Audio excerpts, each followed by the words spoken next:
স্টেশনটা দেখে বুঝতে পারছো এটা কোথায়? এটা হচ্ছে শিয়ালদা মেট্রো স্টেশন।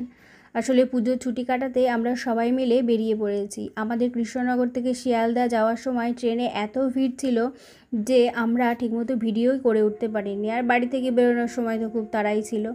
তো মেট্রো করে আমরা চলে গিয়েছিলাম হাওড়া স্টেশনে। কোথায় যাচ্ছি সেটা পরের ভিডিওতে বলবো।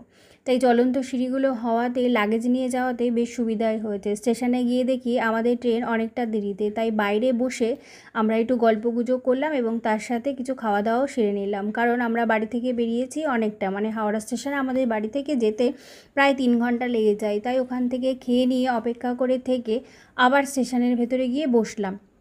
কিন্তু ওখানে গিয়ে দেখি ট্রেনটা আরও লেট হয়ে গেছে। তাই মাথা, মুড মানে সবই বিরক্ত বা খারাপ যেটাই বলো হচ্ছিল। তারপরে সবাই একটু ভিডিও করলাম। আর ওদিকে উপরে যে ফ্যানগুলো ঘুরছে এগুলো দেখছো না, বেশ কি সুন্দর না? এগুলো হচ্ছে হাওড়া স্টেশনের একটা আভিজাত্য ফ্যান। তারপরে ওনাদের টাইম মতো ট্রেনটা দিয়ে দিয়েছে, আর প্রতিবারে নাই একদম পড়েছে আমার 3 তলায়। সেইখানে আমার হাইটেও মাথা ঠেকে যাচ্ছে। এটা হচ্ছে পরের দিন সকালবেলা। ট্রেন যেহেতু লেটে দিয়েছে, লেটে তো ছাড়বেই। তাই যখন সময় কাটছিল না, তাই বসে বসে কতগুলো ছবি তুলে নিলাম আমরা।